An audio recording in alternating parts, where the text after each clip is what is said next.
Iglesia ni Cristo noon sa panahon ng mga apostol, pero nagkaroon ng iglesia ng 1914, Iglesia ni Cristo. Kaya mapapalad Niligasan niya na naman si Aya. Sa Iglesia ni Cristo ngayong nitong 1914. O mapalad kami. Ang problema, na si Jordex. nagkaroon na ng Iglesia ni Cristo sa 1914. Kawawa talaga yung unang Kristiyano. Bakit? Bakit? Bilis mo talagang pumindot. Aya. Kawawa talaga yung unang mga Kristiyano kasi pinapatay sila eh. Although pinapatay sila, hindi sila takot mamatay. Diba? Samantalang yung bagong iglesia ngayon, ililigtas na. Hindi sila mamamatay, ililigtas sila. Diba? Maintindihan siya sabi mo? Sila lang ililigtas. Samantalang yung mga unang Kristiyano, hindi nga takot mamatay. Diba? Pasok kay Hero. Tapos sinasabi nilang mahina, pinapakain sa leon, kung ano-ano na lang ginagawa, no? Ng mga unang Kristiyano, pero hindi sila lalong dumadami, di ba? Lalong dinagdagan yung iglesia. Lalong lumalaki, di ba? Pero sa kanila, nawawala. Basta sabi nga ni Aya, problema na natin yung kasi nga nakasulat na sa Biblia, Iglesia ni Cristo. Wala na tayong magagawa. Tama naman si Aya. Doon lang tayo lugi. Lugi tayo doon, lugi. Yung panahon ni Cristo, hindi, ito. Ginamitan ng lamsa, tsaka yung plural, ginawang singular. Kung ano ka talaga, di alam mo kung talagang maano ka sa Bible, kung talagang matalas yung Hindi, isip mo. talo na talaga kami. Talo talaga tayo dyan, Jordex. Alam mababasang Iglesia Katolika eh. Talo tayo. Talaga ni Jordex. Umamin na nga kami. Basta si Aya kausap, talo na kami dyan. Bradiron, di ba dati, nakala natin si Jordex at saka si Aya, no?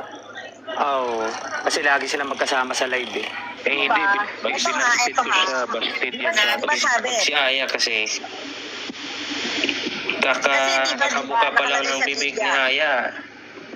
Wala, tagilid ka na talaga. Wala ka na. O kaya nga, di ba nakasulat naman sa Biblia, di ba, Iglesia ni Cristo. O kanino ka papasok? Kay Cristo. O ano ba si Cristo? I am the way. Sabi ni Cristo, siya ang daan. O di ba? So doon ka dadaan kay Cristo. Kailangan pumasok ka sa Iglesia ni Cristo para ka maligtas. Wala tayo na yan. Ako ang daan. Teka muna.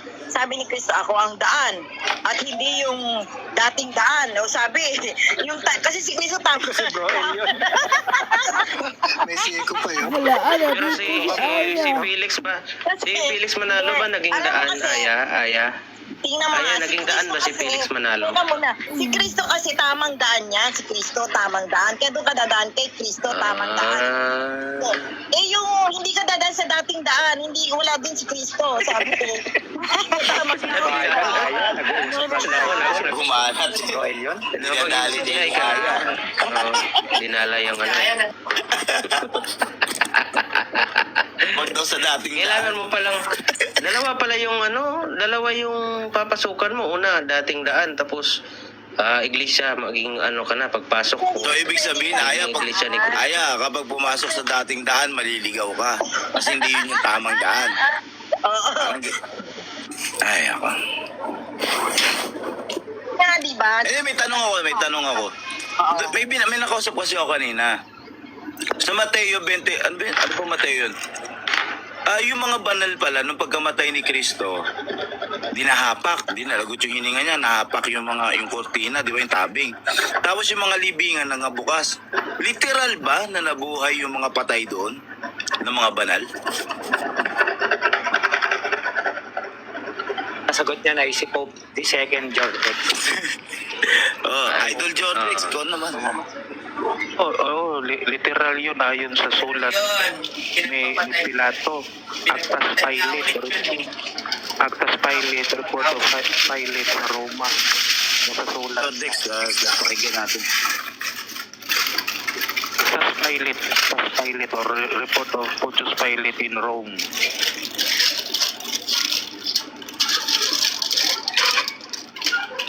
Ibig sabihin, literal na nabuhay yun. Punta doon sa city. Masasulat ni Poncio Pilato. Di ba pumunta pa nga siya sa city at sila nagsipasok sa Ayon sa sulat ni Pilato, nagsipuntahan daw sa syudad ng lungsod ng Jerusalem ang mga patay. Oh, so ibig sabihin, ano yun? Nabuhay yung mga banal. So ibig sabihin, patuloy sila nabuhay pa, hindi na namatay or ano? Nanatili hanggang nung pag-akyat na ni Kristo daw. Tapos nung pagkakit ni Kristo, namatay na uli? So, sinama. So ibig sabihin, kasama silang umakyat sa langit, gano'n? So, hindi yun hindi yun katawan, yun, mga kaluluwa. Wait lang. Babanlaw na ako. Wala ka ba ng susi? Babanlaw daw sa Elion. Wala na asawa. Gawin muna natin. Baka may Babanlaw mo muna, Elion. May tanong Okay, ako. kakaiba, meet muna natin. Naglalaba? May tanong ako. Itong sa topic. Anong pinagkaiba ng espiritu at kaluluwa?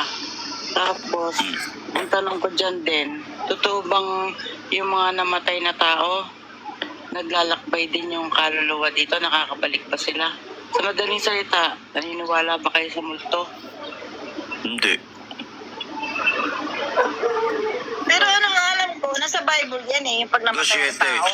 Oo. 2.7 ng Genesis, makikita mo doon paano nilikha yung tao. Kaluluwa is, it pertains to the whole being ng tao eh. Yung spirit of life, breath of life. Pag namatay ang tao, didikit ang kanyang katawan sa alabok. Kaluluwa, didikit doon.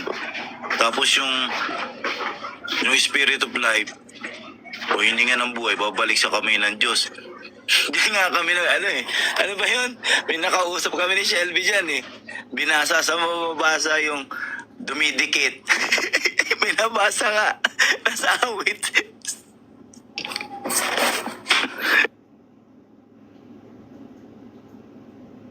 Pero tawag dito, Kuya Hiro, ilan talaga sangkap natin bilang tao?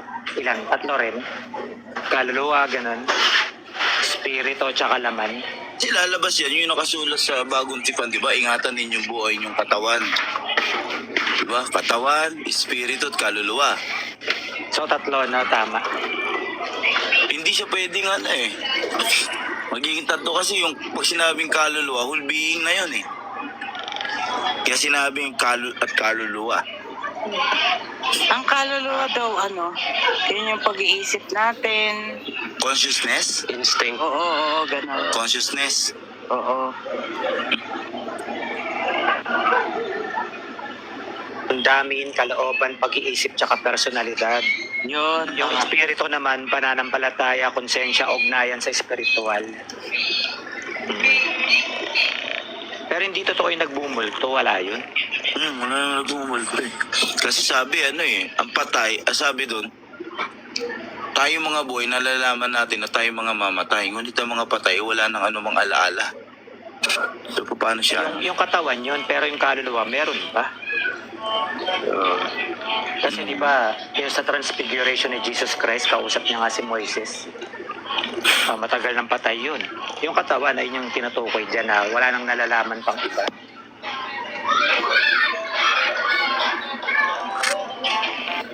Transfiguration. Di ba pangitain naman yun? Di ba? So, ibig sabihin, Bro Aaron, kaluluwa yung nakikipag usap, di ba? Espiritu at kaluluwa. Yung katawan, dala sa lupa. It's either way. Espiritu at kaluluwa. May nagdidebate na sa baba. Kasi yung sinasabi nila sa Ecclesiastes at sa Si Dames, ayan, Awit. teka lang ha. Si Dames na hindi sumipot sa debate nila kagabi ay natalo. So, kung maghahamon ka uli Dames, o kung magde-debate kayo ibang paksa naman. Yan, wag na yun at na hindi ka sumipot eh. Sayang, pinahirapan nyo akong gumawa ng board. si Smoke. Si Smoke yung di ba? Ipakasal muna siya kay Lady May. Yun nga pala, ang pustahan pala nila Kuya Hiro, pag kung sino ang matatalo ay ipapakasal kay Lady May. So, Dames, natupad na ang iyong pangarap. Diyos Anak, mio. magkakaroon ka na ng anak ng Diyos. Malalahian ka na ng ano. Immortality! Yung time na nagliligawan yan, Brutality. si Nel, Brutality. saka si Lady May. Ando doon ako, Kuya Hiro, nung time na nagliligawan yan. Sinabi ni talaga, Damis, talaga. ilan ba pwede natin maging anak? Sabi Agoy. si Lady May, marami kaso espiritu. Agoy. Espiritu. Kaya nagustuhan siya ni Damis, oo. Aroy, si Dames kinikilig. Kaya pala, sa yung pagkatalo. Kaya pala siya nagpatalo. Kaya nagpatalo. Yung pala yung konsepto nun. Yun ang Andito konsepto kanina nun. yun eh. Andito kanina si Lady May, baka hinahanap na si Damis.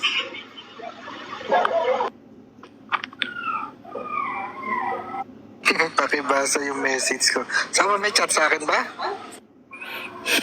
Nililigaw din kay Kukay yan. Kay Kukay. Alam mo ba, bro, Kuya Hiro, yung kapatid mo na yan, si Damis, ang daming nililigawan niya sa Catholic, nililigawan niya si Joanne, tsaka si May. Tapos sa born again naman yan si Kukay. Tapos sa ROG si Lady May. Agoy. Dami. Dami. Kaya nga Dames eh. Kaya Baka nga Dames. spiritual din naman. Baka gustong akayin. Kaya nga Dames. Palautog. Dire mo Palautog ako kasi yan si na. Damis. Hindi mo Agoy. napansin na. Kaya siya marami niligaw kasi Hindi ko, Dames. hindi ko alam kasi yan. Tapos, yung pangalan niyang Dames na dami, plural pa, may S pa. O di napakadami. Dames. O bakit? Si Haring Solomon nga, 1,000 eh. Ayun. Huy, Iron eh. Oo. Pero yung 1,000 yung asawa mo, no? Paano kaya yun, no? Oo. Kahit ilang taon lang ba inabot ni Solomon? Mga 70 plus lang ata namatay na siya, di Hindi ba? ano yun, kay Solomon naman din kasi syempre hari siya. Ang trabaho kasi ng Reyna is umalalay sa nasasakupan niya. Pwedeng merong katungkulan yung mga hari niya kasi ilang prinsesa yun at saka ilang, di ba 700, di ba? Tapos yung 300, Mistress. oo, kabit niya yon. So, yung 700 na yon sa nasasakupan niya, hindi naman doon sa pananaw natin na paano niya yun matutugunan sa panglaman, di ba? Hindi, kasi ang trabaho ng iba naman doon mga asawa niya is mga laga. So, ibang ano yun. Sa ganung paraan kasi yun. Nung panahon na kinakasihan pa siya ng Diyos. Si Solomon kasi, sabi niya nga sa isang talata, di ba, sa awit, sabi doon, nakasumpong siya. Ang pinakamapait na bagay. Sinong Diyos yung kumisayahan kay kay kamatayan. Solomon, si Babae, sabing ganon, mapait pa sa kamatayan kundi babae. Kasi pinasamba nga siya sa Diyos-Diyosan. So doon sa paraan na yon, doon na nagalit ang Diyos sa kanya kasi pinasamba na siya sa tawag dito sa Diyos-Diyosan. Pero yung asawa niya at yung mistress niya, hindi naman binilang na Diyos yun, hindi naman binilang ng Diyos yung nakasalanan eh. Kasi nakakatulong sa kanya yun eh, sa pamumuno niya bilang hari. Kaninong Diyos siya pinasamba? Kay Dayuhan? Oo, kay Dayuhan, kay Lady May. Agoy. Dayuhan, tinira ka, porque nakita ka dyan sa baba. Alak ka. Ano mga chinichismis nyo? Tinatawag dito, si Haring Solomon kasi, yung ine-estimate sa kanya ng mga scholar, kasi 40 years siya naghari. Ngayon, ine-estimate sa kanya, bago siya naging hari is 20 anyos na. So, tinatayang nasa 55 to 65 taon gulang lang siyang nabuhay. Eh, yung 1,000 na yun, kahit araw-araw mo bembangin, isa-isang araw, hindi kasya. Di ba? Oo, siyempre may paborito siya dun. Hindi, baka pinakakasalan lang. Pinakakasalan lang siguro. 1,000. 1,000 lahat. 1,000, ang dami. Anis. Gusto mong dumagdag? 1,000. 700 wives, 300 mistresses. Divide mo sa 55 years old. 1,000 Pagpalagay mo, 10 iba-ibang babae araw-araw, di ka pa rin naabot kung 55 years old ka lang na dito. Abay, di ba ang edad noon, 1,000 years old? Hindi, iba na yun. Ang binigay na, after nung is 120 na lang. Kasi tayo na rin. si Damis, 5 times a day siya nagaluulo mula si Anlio. Baka naman, Grabe naman hindi, yan. baka naman yung asawa niya, hindi hindi walang batangan na Magugulat na lang kayo. nangyari. Hindi, ganito yan eh. Damis, ang pangalan Ay, isa sa mga reason din dyan, Masabi lang na pwede isa. rin yung katungkulan. Then, kapag kasi naging asawa ka ng hari, yung angkan ng mapapangasawa niya, magkakaroon ng isang magandang buhay, ganun, marangya. So, pinapakasal yun sa hari. Ganun yun. Parang ginamit lang yung kasal, Oo. ganyan. Pero di natin alam kung Parang ano. lang siya. Kasi busy rin si Solomon nun eh. Oo nga. So kulang yung time niya kasi si Solomon may mga kakayahan si Solomon na hindi nagagawa ng ibang ordinaryong Hayaan niyo, hari at pag tao. nakita ko, itatanong ko para makakonfirm tayo. Si Solomon. Tanong natin. Okay. Mapapangasawa mo, Muslim, tapos 10 kayo, tapos yung utin ng Muslim na yun, 1 inches. Jordex, may tanong ako. Ba't di kayo nagkatuluyan ni Ayan? Tagal mo inaakyat sa platform mo. Binastid ko yan, bastid. Busted pala. Wala pala, busted ka pala. Ano eh. Aya eh. Aya, bati na kayo ni Queen Marta. May asawa na si Aya, huwag yung inaano. Pamilyado yan. Aya, bati. Sabi ko nga, may hamon ako. Sabi nila, magbati na ako Marta. May kondisyon ako. Bati na muna. Magbati muna si Cassie tsaka si Marta. Ganito kasi yung love story namin. Sabi ko, my love, Aya, send nudes. Yung sabi ko na send nudes, nag-comment ba naman ng send nudes? Loko. Sabi ko, send nudes, yung picture mo.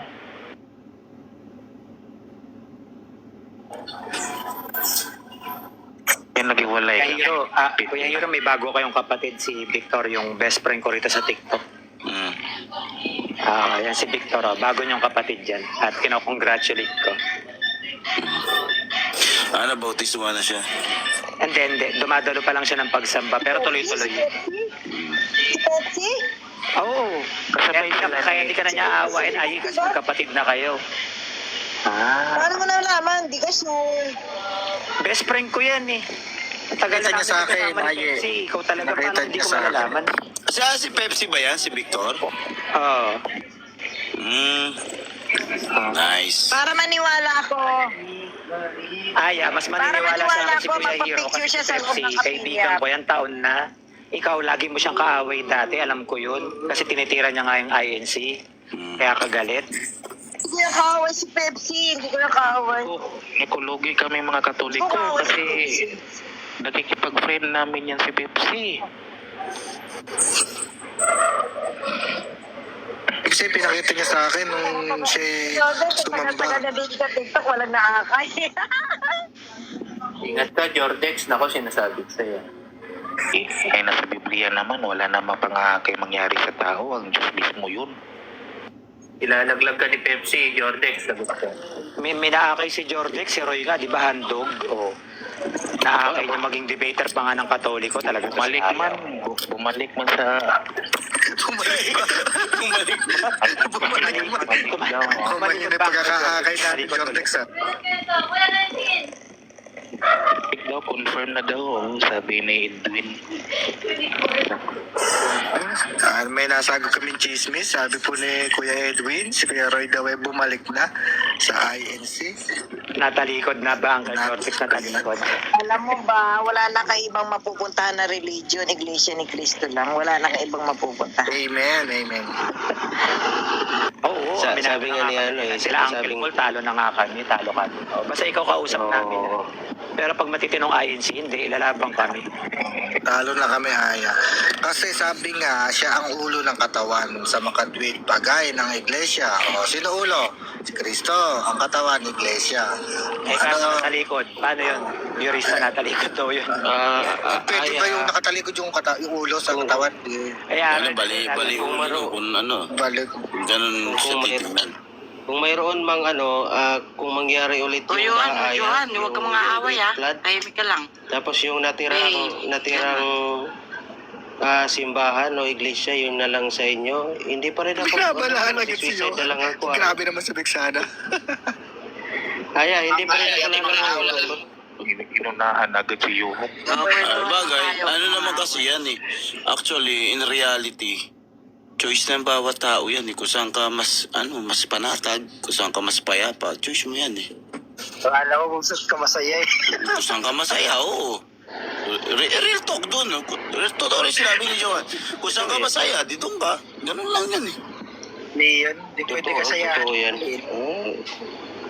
Pero mga bro, isa dito sa nasubaybayan ko si Kuya Hero. Ako yan, huwag nyo na damay dyan.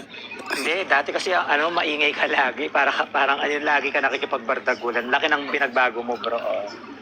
Last year, Nakakapagod na kasi yan eh. nakikipag-away ka pa nga kay Napapansin ko kay Macarios. Lain ang pinagbago ni Aya. Talaga, hindi nagbago. Aya, di, may pinagbago yan. Ano ka ba? Ayan, si Bago Ate si Aya, Aya. ganyan talaga eh. Eh, hindi na hindi na laway-laway. May mga na si Aya, may mga bersikulo na si Aya. Sumisitas lang Wala lang Oo, sumisitas. Wala nga lang yung pag may talata, ganun. Wag bro, wag Ay, hindi parang na lang. si Ate Aya, no? Huwag mo ituloy. Okay lang naman kay Aya sumitas ng walang talata kasi nga ang alam niya, ang naglagay ng mga verse niyan, Katoliko, kaya di niya ginagamit. Tama lang yung ginagawa ni Aya. Basta nasasabi niya, nasusulat. Kasi original naman na scriptures, walang mga numbers. So parang siya, yun doon lang siya nagbe-base. Okay lang yun. Tama. Kasi nakasulat Aya, naman yung sinasabi. kinakabiyak Hindi niya ka, lang Aya. kabisado yung numbers, chapters, ganun. Sinusumulat. Okay Pero lang may yun. knowledge Ligtas ka na, Aya. Minaliks Ligtas ka Alam na, mo, Aya. hindi mo naman Ligtas ka ni Hero. kailangan memorize yung talata. Ang importante, alam mo yung unawa ng nakasulat sa Biblia. Eh, marami kang talatang alam, di mo naman naintindihan. Di ba? Amen. Talo na kami, talo na. Ni Aya, matagal na naintindihan ni Aya. Oo. Aya, may tanong ako sa'yo kung naintindihan mo. Ano ibig sabihin ng patawarin mo siya ng 7 beses? At 70. 77 beses. Hindi si Aya, Kuya. Hindi ko pa yun nababasa. Hindi ko pa nababasa. Hindi ka kayo. Tanong mo. Di 70 times 7. Sabi kasi ni Aya, di daw tayo nakakaintindi. Di tinanong natin sa kanya, baka naintindihan niya. Pero natawa talaga ako kanina. Mababasa ko yung buong Ano yun, Aya? Ibig sabihin nun, 7 deadly sins.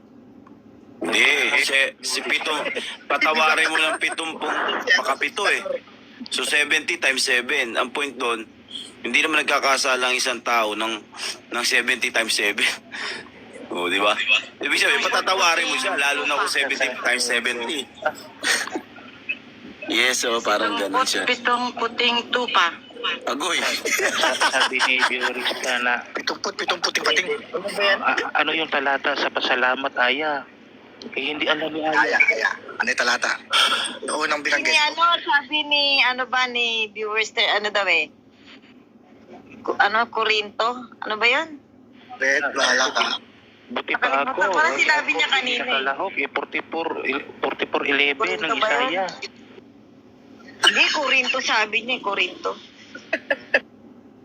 Ano ang unang talatang ginamit nung kayo ay nagpasalamat? Kasi dumalo ko eh. Si Biorista Catholic yan, pero natandaan niya yung ginawang pasalamat ng INC. Dati ikaw, Aya, hindi. Correcto, isang bisis lang niya ako sinabihan, bro. Hindi na yata si Aya pumapasok sa kapilya eh. Ako Sabado nga ako sa mountain. Meron ka tayo Sabado? Bistado ka na, Aya. Sabado. Hindi. Aya. Undercover. Yung mga bata dito sa amin, nagsasamba rin pala sila. Baka doon ka sumamba. Kaya may mga dalang pagkain. PNK. Ayun, PNK ba tawag Nakatanggap yun? ng mga gift, mga giveaways. Tapos may dalang Jollibee si Aya. Ano pa pala, Kuya Hero, kadiwa pa pala si Aya. Sinasabi mo, buklod. Kadiwa pala. Kadiwa pa to eh. Kadiwa. Dalaga ba yan? Dalaga ba yan? Diwa? Sabado. Basta walang asawa. Ano yun? Ano yung kadiwa? Ano yung kadiwa? Ano yun? Wala, kadiwa ka pala. Aya. Baka sabihin nyo, Dalaga. baka ibig sabihin, binhi. Binhi yung mga bata, binhi. Binhi. Binhi pala. Yung mga tumatanggap ng mga toys. Binhi ka pa, Aya. Binhi ka pa. Punla na yan. Wala. Kuya Hero, ano naman kategory ni Joselito? Eh, wala siyang asawa. Buklod pa rin. Hindi. Wala asawa pero nagkapag-asawa na siya. Oo, atay, walay lang. Para kasi... Buklod pa rin yun. Buklod pa Basta rin. nag-asawa ka at kinasal ka na, buklod ka, tiwalay ka, buklod ka pa rin. Buklod na talaga siya. Oo, nag-asawa ka na eh. Hindi ka na pwede mapabilang sa kapisahan ng kadiwa. Ako lang may ngipin, hindi na pwede kadiwa yun na. Pinky daw siya, Pinky. Yung si Joselito. Hiwalay ka Ano ba? PNK? Aye, hiwalay May ka ba? asawa na PNK. Ate Aye, hiwalay ka ba, Ate Aye?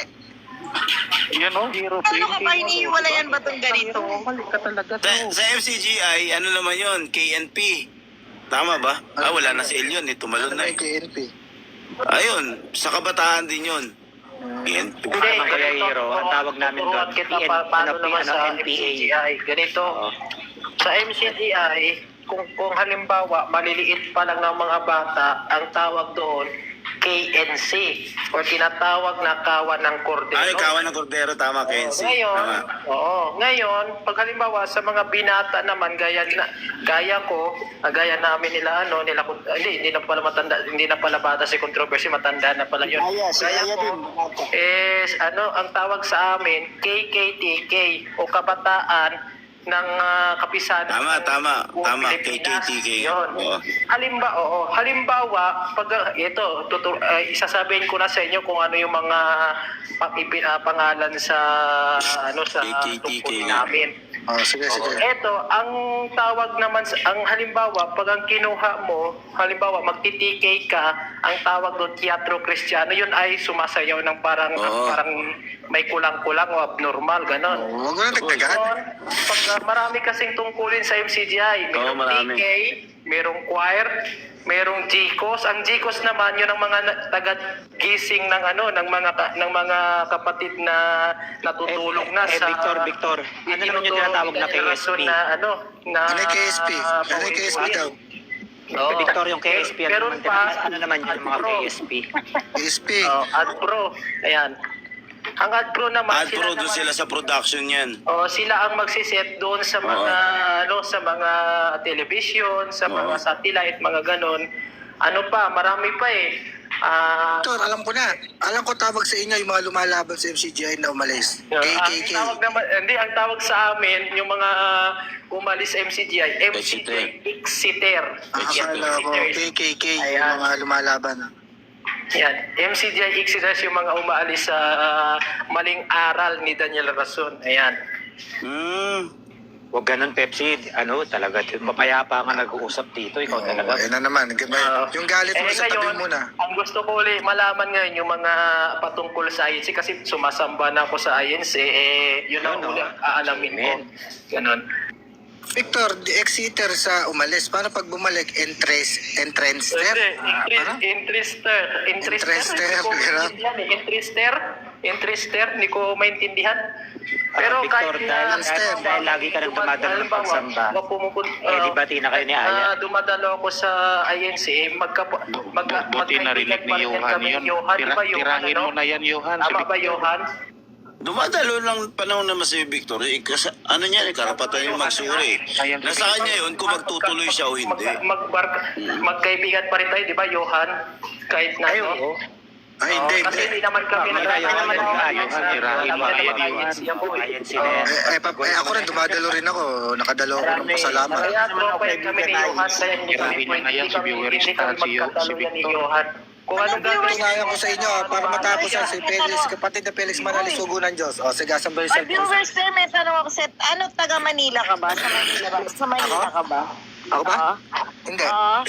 Hindi. Saan ka? Medyo lapitan pa na konti. ako ate ka lang, meron na pupuntahan. Meron, baba mo na, meron ha. Lapitan pa na konti. Hindi, ibig sabihin, Metro Manila ka ba? O Hindi. Rizal? O nasa Hindi. Mindanao. Nueva Ecija siya, Aya. Ayun, sinabi mo naman. Sorry. Uy, ano? Meron kayo sa lokal na yung pupunta sa Philippine Arena, sa New Year, sama ka doon, masaya yun. May New Year kayo. Kasi pag New Year, may libreng bus dyan. May New Year pala kayo. Oo, masarap mag-New Year Ay, doon, wait lalo na lang pag kayo single pa kayo nag-uusap. Batiin niyo muna si Aya at si Kuya Hiro ng Merry Christmas. Kayo talaga mga Yeah, uncle. Merry Christmas sa'yo, Kuya Hiro. Merry Christmas sa inyo mga brosis. Merry Christmas. Ay, Asahan mo na John Rex. Yung tao, John Rex. yan ano kasi pagtatapos ng taon, yan talaga okay lang yan. Pero yung Chris 25, di naman namin sinasubscribe yan. Kaya ang ginagawa dyan, sinasabayan ng mga programa ng ano, Bilang bawat lokal. binabati lang namin kayo bilang Kristiyano. Hindi naman namin sinasabing i-celebrate nyo. Mama ka sa sa pag nag-invite sila sa Philippine Arena, masarap mag-New Year doon. Taon-taon dati doon kami nag-New Year. Ano pagkain doon? Ano pagkain? Pag sumama ko ay may pagkain doon. Magkikita-kita ba tayo ron? Hindi, sa Philippine Arena yung may concert doon. Tapos may mga rides. Maraming ano doon, oo.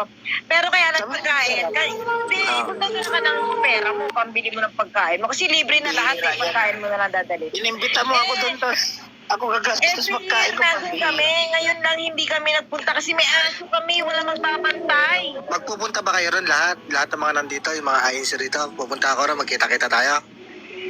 Ang problema nga hindi nga kami makapunta kasi may aso kami. Hindi namin maiwan. Kawawa na. Ay, wag na garo. Dala po di ako pupunta ka lang. Pupunta rin kayo. May ano ba Dalhin mo ang aso mo, Aya. May ano ba, Aya? May kaligtasan ba yung aso mo? Hindi, laki-laki askal kasi yung aso namin. Meron. Hindi nyo naman sinabing katoliko yung aso eh. Yung aso mo ba? May kaligtasan ba aso mo, Aya? Maraming nagdadala ng aso doon. Maraming nagdadala ng aso. Kaya lang mali. So ibig sabihin, ang parusa sa tao lang at ang kaligtas sa tao, di kasama dyan yung mga hayop. Ba't niligtas sa panahon ni Noah? Teka lang, ba't iniligtas sa panahon ni Noah kung hindi kasama? Eh kasi kung walang niligtas, di wala na magpapatuloy ng mga hayop. Ikaw may sabi, kaligtasan Oo, sa tao. tama. Tsaka Hindi. Ay, oo nga. Ibig sabihin yung kaligtasan sa paghukom ba? May hayop ba na matatapon sa impyerno? Ganun? Hindi daw, wala. Hindi pwede wala hayop sa panahon ni Naglalaban si Noah. Kuya Hiro tsaka si Aya. Nagtatalo. Nako. Hayop? Ano ka ba? Kaya nga, ang tanong ko na kaligtasan, yung kaligtasan sa pagdating ng paghukom, di yung kay Noah. Hindi, ang tanong, may hayop ba sa langit? Pag natin, Yun, may hayop ba sa may langit? hayop ba ron? Oo, meron pa bang mga ganon? May alag, may aso ba ron? Ganon. O kasi San Pedro may dalang manok eh. Talisain. Dito. Oo nga naman meron. Di ba? Oo nga, May kanta pa nga eh. Ang manok ni San Pedro Pustahe ay sigurado. Di ba? Wala namang espiritu yung hayop. Paano makakapunta dun yan? Spirit of life, may breath of life sila eh. Meron. Sabi nga sa awit Meron eh, espiritu. yung dagat nagpupuri sa Diyos, mga hayop at halaman eh. Lahat ng may buhay nagpupuri sa Diyos eh. Meron espiritu yung hayop, meron. Meron, Sulat yan. nakakausap na natin eh. May Bumanat espiritu na naman ng si hayop. Bumanat na naman si Johan. Sala, ayaw. Johan, behave. Walang espiritu. May tanong lang Andiyan ba si ako. Jordex? Isa na lang sigurado kung walang espiritu. Alam mo kasi, andiyan ba si Jordex? Wala na, umalis na. Tirahin mo na yun. May tanong lang ako. Jordex, alam mo ba sigurado Nasa ibabaw ko si kung walang Jordex. espiritu? Labas yung dila. Jordex, alam mo ba kung ano yung sigurado ako 100% na yung walang espiritu, alam ko kung ano. Yung rebulto, yun walang espiritu talaga yun. Kaya huwag ka na magdadasal doon. Simple pa. Bigyan mo ng oras kung sana, bigyan mo ng oras. Si Aya tsaka si Hero. Kasi si Aya sumasapaw to. Ano? Sana sumasapaw to eh. Dames, umakyat ka rito, Dames, mag-request ka, follow mo muna yung yung nag-like. Ipagkasal muna yan kay Lady May bago yan makaakyat. Oo nga, banta Dames, habang wala ka sila din eh. Start naman tayo kay Bexana, para naman may support Paano tayo. kayo, paano kayo magkatuluyan yung isang mabilis magsalita tapos yung isang mabagal magsalita? No? Ang ganda siguro magkatuluyan yun. Parang si Jordex yung tinutukoy mo. Hindi, si Lady May mabilis magsalita yun. Si Lady May, grabe bilis nun. Sila ni Kuya Way. Andaan, the way. Yung anak sinto-sinto. Kinukulong ko talaga. Wala na bang kinalaman yung mga bata? O sakaling magkadaupang palad sila. No? Pero maganda combination yan. Yung ama, mabagal. So, ang resulta, sinto-sinto. Eh bakit naman ikaw hindi na Kita sinipa. Ano sisipa si Aaron? Ba't daw wala si Aaron? Si Ayaw. Wala namang moderator dito, si ano lang eh. Si Ayaw, wala Brimstar ka lang. plano mag-ano, Aya. Wala Isa ka lang ang moderator ni Bixana. Ay, Aaron, bakit ka kita sinisipa? Ay, Si Birista lang ang moderator, wala nang iba. Ano, ako moderator dito eh. wala kang moderator pala. Ayan, si Ayun. Aya. Kasi live ni Bixana to, ang moderator, si Birista. Tayo nagmamanage dito eh. Lang ako, mag-asawa, tato si viewer at saka Bigsana. Puro VV. Oo nga, no. Pwede. Nila si Victor. Agoy! Victor Maligno. Nadamay pa si Victor. Nadamay pa talaga. Pero si Aya, ba't hindi pa nag-aasawa? Pa si Jordex. Ayos yung mga love team. Ay, andito pala yung nag-idol sa akin sa Mobile Legends, si Hate. Hate. Tsaka Kasi lalaro ka rin pala, Jordex. Idol na ko niyan, tanungin mo yan si Hate. Oh, magaling pala maglaro si Jordex eh. Na-screenshot ko yung comment mo, sabi mo, galing. Ay, talaga, ebidensya yun, ebidensya. Ebidensya pala. Eh, di dapat, i-add mo si Bixana, naglalaro rin to ng Mobile Legend.